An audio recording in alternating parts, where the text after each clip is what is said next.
Good morning, Bore Da, and welcome to episode 8 of Singapore Breakfast from right here in Singapore. Now, have you all recovered from last night? Because I definitely haven't.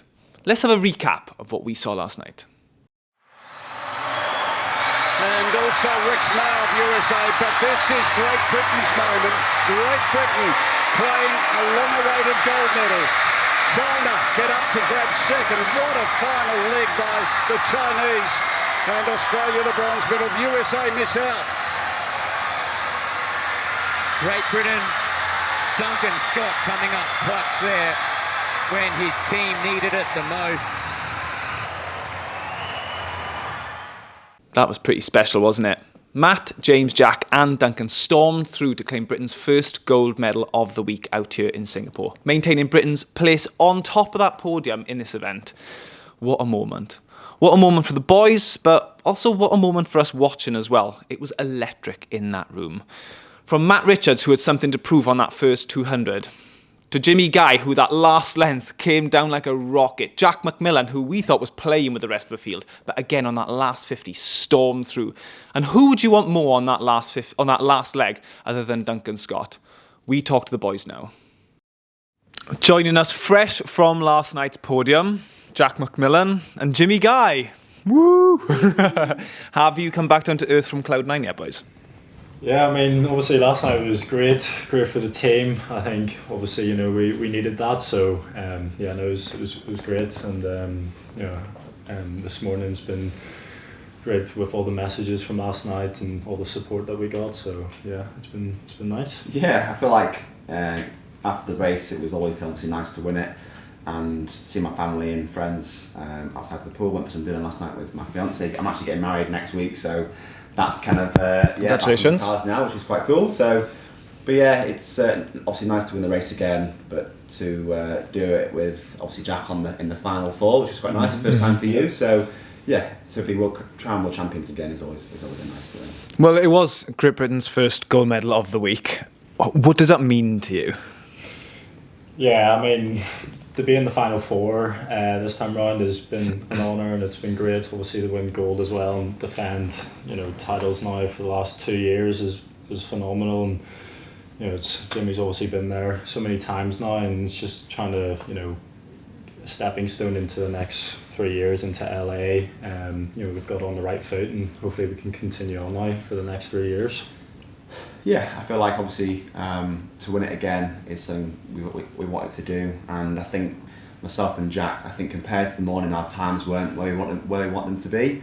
Obviously there's a lot of 44s in there last night. I was 45 flat. Jack was just a bit slow from his morning swim, so we can still improve personally from into the races. I think as a whole my swim was just okay, so I know there's a lot more to give there, and I think I'm much better than that in terms of time. So that itself is going to help massively going towards LA. Obviously it's the first year of the cycle, so we've tried something different this year, I think, in our group in Manchester, and it's just kind of changing a few things going forward of what worked, what hasn't worked, and I think that's something to look forward to going back to work in, when we go back to work properly. Yeah, well, GB has kind of maintained that top podium place for multiple years now, back to back from Paris last year. Not many countries have ever done that. What do you think is the secret? Because you live in different places. Yeah. How do you keep it? I think that as a team, we are much closer than a lot of other teams. Obviously, we're much smaller than the US. The size of the United States is massive. Obviously, they've got the NCAAs. You've got guys and girls coming up all the time. People coming through, people falling off. So, I've been on this team since 2013. That was 12 years ago. I made my first final then. So, I've definitely learnt a lot, and I love what I do, and I feel like the guys in the 4x2 especially are much closer, and I think we're actually friends. We've got common ground outside the pool. We do things together, play golf, similar interests, if that's cars or whatever it may be. We've got that kind of common ground, and I think that's what brings us together. We are genuinely, we care for each other. We are friends outside the pool. You might go for coffee, and it's having that relationship where we can really trust each other, rely on each other. I trust Jack, Duncan trusts me, Matt trusts me, I trust them, and I full 100% in my head know that they will die for that relay, and I think that's something that you can't buy. There's no I don't really care. No, you actually do. You don't want to let them down. And I think that's when I noticed that on the team years and years ago. That's one thing we didn't really have. We didn't have that kind of brotherhood close of, you do anything for them 4 boys, and you don't want to let them down because they won't let you down. And I think that's what we have going forward. I think that's one thing. I think that's why we're so good, and we've come back every single year, and done really well.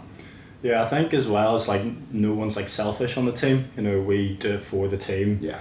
We know what we need to do individually, but to come together as a team and to actually perform on the night is something special, I think, as well. Like, we all, look out for each other, and we're coming together rather than one individual person.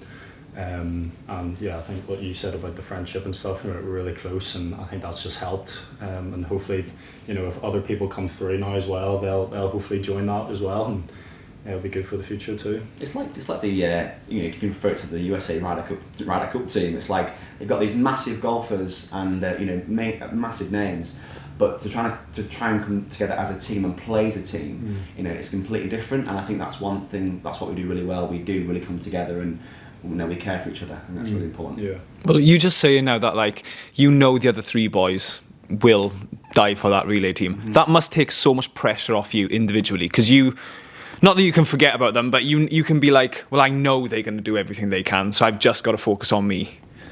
Yeah, I feel like we'll always try and take care of ourselves, and there's no pressure there, because at the end of the day we have to do our swim, and that's the way I've always looked at it.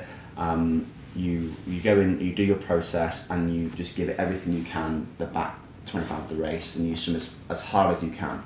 And that's one thing I've never struggled with. That's probably the easiest bit, is just doing your part, because at the end of the day the lads are going to do the exact same thing, because we all want to win.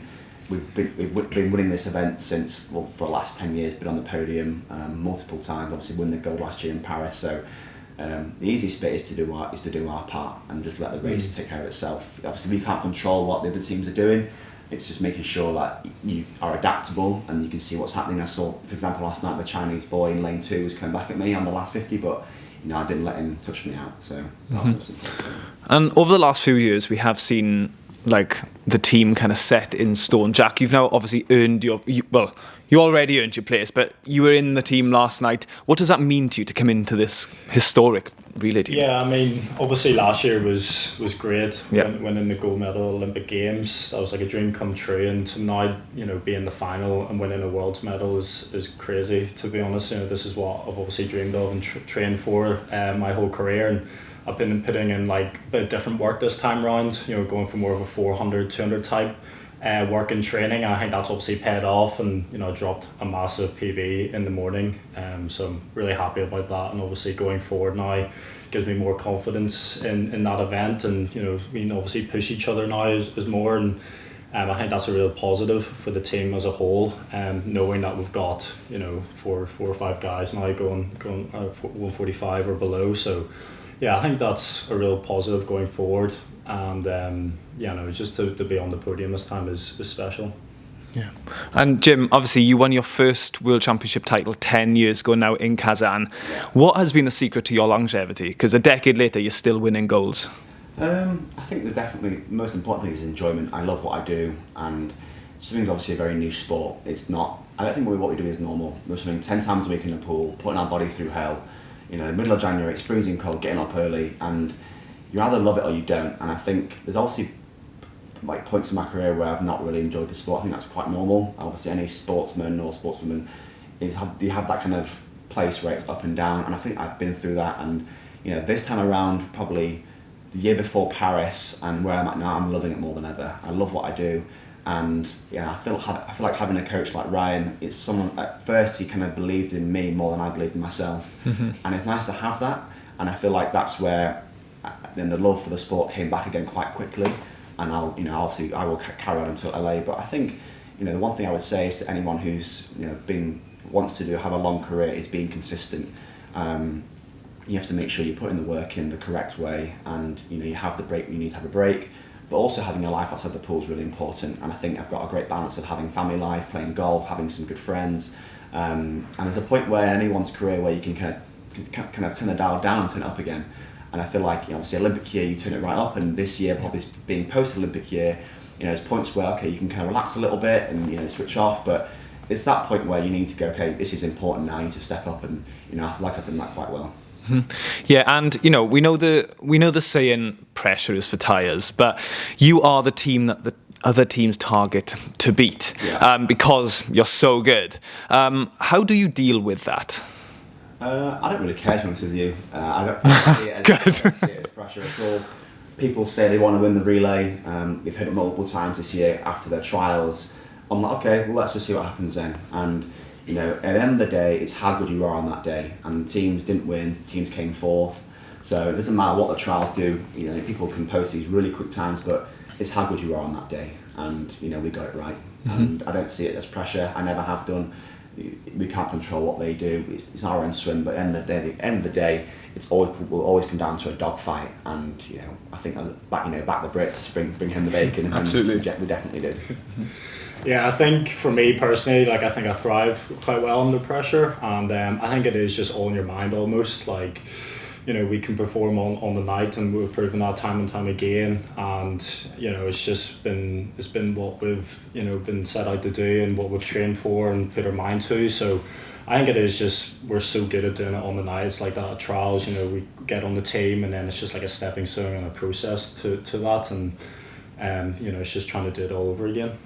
Well, guys, congratulations for last night. Both of you. It was a phenomenal swim from all four of you, Matt and Duncan included. We've done the country proud again. Well done. Thank you. Cheers. Thanks. It is Sprint Saturday on the penultimate day out here in Singapore. We have first up Ollie and Eva in their respective semi-finals, and of course Ben Proud in that 50-metre final tonight. And also on the diving boards, we've got Grace Reed in her 3-metre springboard semi-final. That's all we got time for today, but you can catch all of today's action on the Aquatics GB website and on Eurovision Sport. Thank you for joining us. See you later.